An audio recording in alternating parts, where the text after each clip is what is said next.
Salamat, Dok, sa inyo. Salamat sa pagtulong nyo. Pag-aalaga ay tapat at totoo. Maayos na kalusugan, buong hangat kanino man. Sa bawat Pilipino'y kayo ang takbuhan. Salamat, Dok! Salamat, Dok! Salamat, Dok!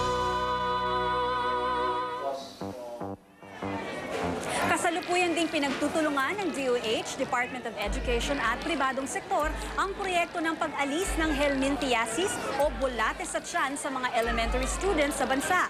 Base sa huling research ng National Institutes for Health, hindi lang sa mga mahihirap na lugar nakakakita ng mga batang may bulate sa tiyan, kundi maging sa mga private schools.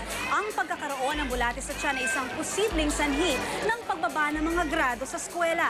Kaya bahagi ng Adopt a School project ng DepEd at private sector ang pamimigay ng chewable na pampurga sa mga elementary grade students. Inaatasan naman ng mga guro na mamahagi ng gamot sa mga bata. Sir, nagdi-deliver ng tableta, pinapanguya, chinecheck kung minuya at nalunok at nire-record na uminom ng gamot.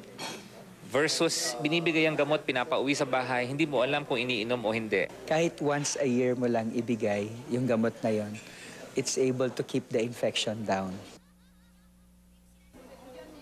Samantala, walang gaanong batang may bulate sa bayan ng Concepcion sa Plaridel, Quezon.